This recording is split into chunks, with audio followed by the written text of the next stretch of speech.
Stranger Things just debuted in July, but it's already got a fan base that spans generations. Our Jamie Wax caught up with the creators of Netflix's surprise hit show, The Duffer Brothers. I'm Ross Duffer. I'm Matt Duffer. And yeah, we created Stranger Things.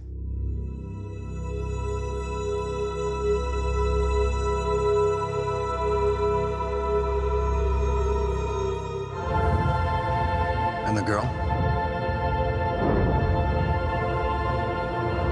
She can't have gone far.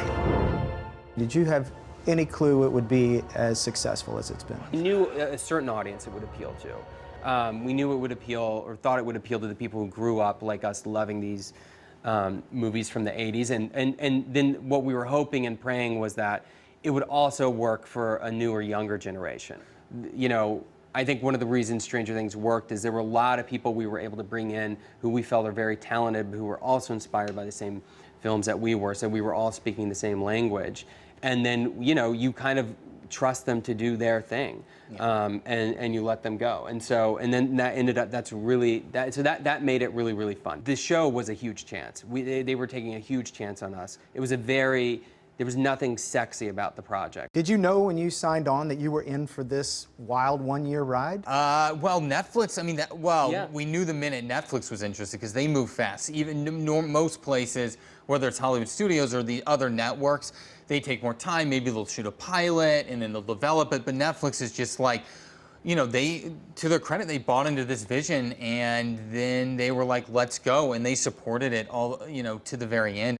There's that line I like, you know, that Dustin says in episode 6 when she's like talking about 11. She's our friend and she's crazy!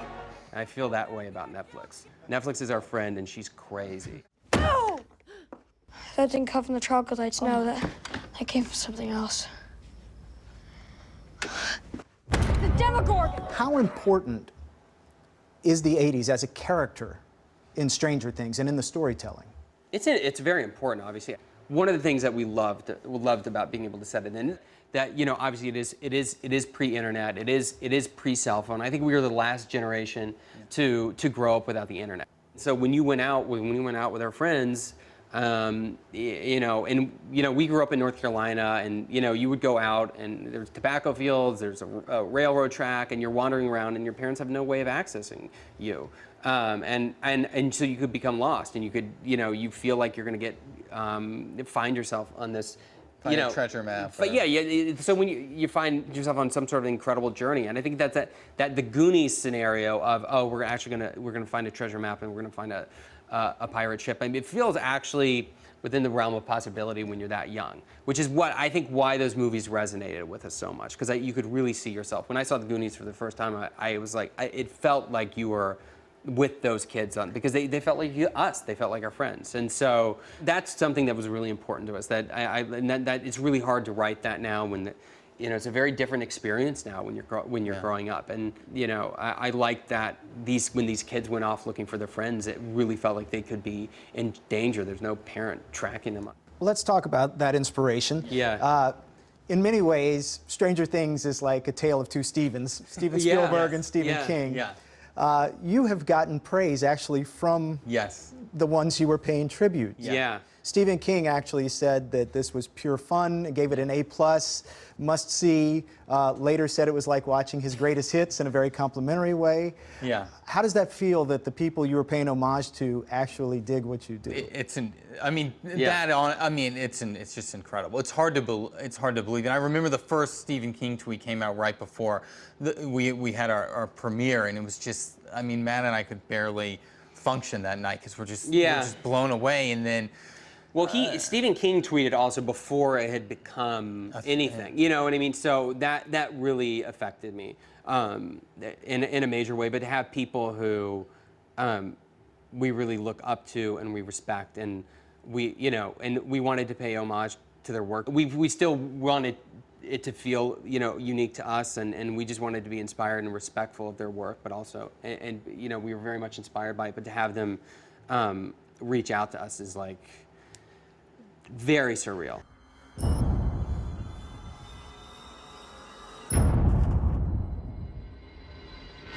Let's talk about Winona Ryder. Yeah. you knew you wanted to cast her. Yeah, she was What the was first her choice. reaction when you approached her? It was, our casting director, Carmen Cuba, it was her first idea for anyone, for any role. Yeah. And, we're like, that's it. We're really lucky. I mean, she just responded to the script and, she liked the script and wanted to meet. The scary thing, I think, to Winona and to a lot of actors, especially when they're making the move into television, when they're used to film, is it's a huge commitment in terms of time, in terms of their time. And plus, a risk because she knew this, that she'd be the face of it. We always knew Joyce, whoever we cast as Joyce would be that's the one star role we wanted, which is why we went after Winona so hard. So she's the face of this thing. So it really, needed to work for her. And, luckily she trusted us. Just find my son, Hop.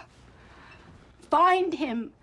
Deep, very nuanced story arc for her. Very Yeah. different work than we've seen from her. As you see this actress that you sought after, that you felt nostalgic about, get what are the best reviews of her career. Right. Does that make you feel some pride in that? I mean, yeah. Well, we're just happy for Winona. The fact that we knew she was taking a big risk and a big chance on us.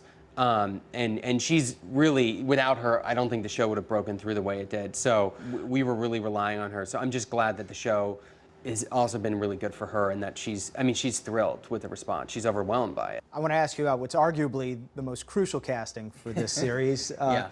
You have said before that you thought this was a tough sell because people didn't seem to understand the idea of a show aimed at adults featuring children as the central characters. Yeah. How did you cast these kids? It's just we knew that this would make or break the show. That even one out of all of our kids, one bad child performance, I think it would destroy it. And so so we knew very early on this was the most important thing for the show. We had so little material actually written at that point that we had them auditioning with scenes from Stand By Me and did we do E.T.? I don't know, but we were using other films from that era just to generate enough material for these kids to read. And then we flew them into Los Angeles and read them against each other. And they, the boys that we cast just clicked.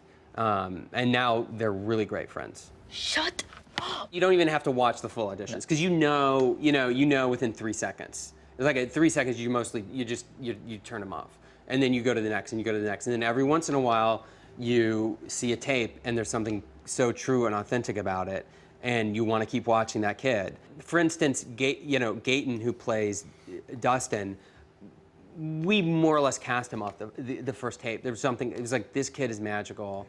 He's gonna be in the show some way, somehow. Yes. Which isn't surprising. And I remember it was hard, especially with Eleven, who's played by Millie Brown, because this is a character that doesn't have a lot of lines. So I remember when it really clicked to us that she was something special. It's because we're filming these auditions, and when you see the close-up of her and you see all the emotions that are going on, just sort of without her saying a single word, just through her eyes and through her reactions to kids, which is just something that most child actors can't do. I think it was her trying on a wig for the first time and looking in a mirror, and that was it. Wordless audition, and it was just, my God.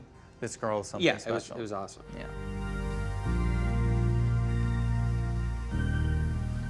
Wow. She looks Pretty. Your work seems to center around people who feel misunderstood or feel like outsiders on some level. Yes.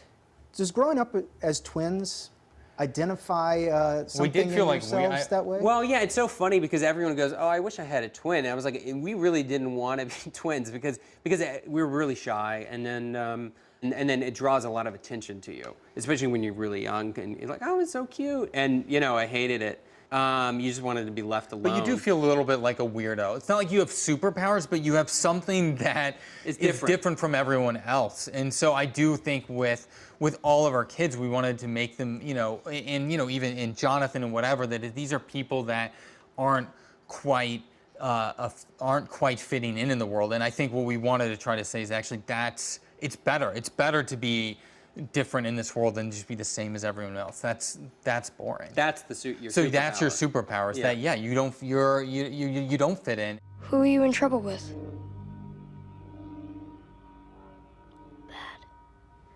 Bad people? The show is so filled with heart and emotion and meaning. Does having that element of horror and darkness and danger allow you to tell more of a story with that well, it's heart? sort of the traditional good versus evil thing, and we wanted to get back to the simplicity of that. I mean, we're Star Wars fans. I love Star Wars. I love the sort of classic tale of good versus evil. Lord of the Rings, and The Hobbit is, I mean, those are the same, and those were the stories that we really fell in love with. And I think on TV specifically, there's this trend of the anti-hero, the guy who is a kind of a I'm sorry. So there's the guy who's kind of a really bad person or a very complicated individual who happens to be really good at his job or whatever. Like, I've seen that story so many times, and it's been done incredibly well by like Vince Gilligan and David Chase, and you don't even want to compete with that. So the idea here was to tell a story about really good-hearted people. One of my personal favorite moments in the entire series that was beautifully written, beautifully acted, beautifully directed, is a story that's told to the boys about the flea and the acrobat. Oh yeah. Where on a tight wire, the acrobat has limited ability and access to the tightrope. Yeah. But the flea has the ability to travel the entire rope at will and jump on all the different levels. Yes. In some ways, is this your transition from the acrobat to the flea, as far as the choices you can make now? Oh, I hadn't thought. I mean, I guess in a way, a little bit, right? Yeah. It definitely doors have, that were bolted shut have blown open, which is really fun and exciting. And so honestly, right now though, we're still in Stranger Things mode and Stranger Things world, and we really feel. Loyal to that, and it's kind of like our baby, and then also all the people involved in the show and in the cast, and put trust in us. So I think a lot of our focus right now is still very much on that, and trying not to get distracted by everything else. And the amazing thing about Netflix is even before this thing was a hit, they trusted us like they knew we would make a hit, and so the level of freedom that we had was just incredible. So it's not like we felt restrained in that, and so we just want to continue playing around in this sandbox, because we're not bored yet. No, we're not. So you're talking about moving forward. Yeah. I'll ask the question that everyone wants to know: what is the status with Stranger Things season 2? People are still finding season 1, and they're letting that sort of breathe and become its own thing. But the hope is, I think, for everyone, the hope is to continue this story for a little bit. But at the end of the day, it's us trying to do what we did with season 1. It's just what do we want to see? What makes us excited? Exactly. Even if it's a little weird or a little dark or whatever, we have to assume that if we hope that if we think it's cool, that clearly what we like and resonates with a lot of other people. So we'll just continue trusting our instincts, and we have specific things we like and don't like, and we'll continue to. And also, in sequels in general are just, are very difficult. I mean, because of course we're talking a lot about sequels now and looking back at the great sequels, and there aren't a lot. And then even really amazing filmmakers and writers mess up sequels all the time. So you try to look at those and look at the lessons that we can learn from those, and it's tricky, but it's still a lot of fun. Yeah. There's a trend in television to totally reboot your series every season. It doesn't sound like this is what you guys wanted to. Well, yeah, I know. And there were some articles I read, they're like, I think it should be. I think it's a mistake to continue with the characters, and that it should be rebooted. They should do the Fargo thing, do it as an anthology. And Stranger Things even sounds like it could be an anthology. I guess my rebuttal to that is we don't feel like we're done. And also, I think the reason people feel like that this story is done is because, we really wanted it to feel like a movie. So we set up the main tension of Will goes missing, and we wanted to resolve that main tension by the end. So we wanted it to feel like it had a movie climax that was resolved, and then there's some dangling threads. But there's a lot of unresolved issues. There's still a portal to another dimension that's wide open. Will was in another dimension for a week, perhaps not doing so which well. is probably that doesn't have a great effect on him. And Doesn't so, look but anyway, like but it. the idea is that what we want to treat it as there's going to be a new main tension, And the goal is that tension is also going to be resolved very much in the way that you do a movie sequel. And I think my hope is that by the end of season 2, people are like, well, now it definitely should. Now it should be done. There shouldn't be another one. And then we'll see. That was it. Variety magazine reports Stranger Things is the 3rd most watched season of a Netflix original series to debut in the last year. The show will return for 9 more episodes in 2017.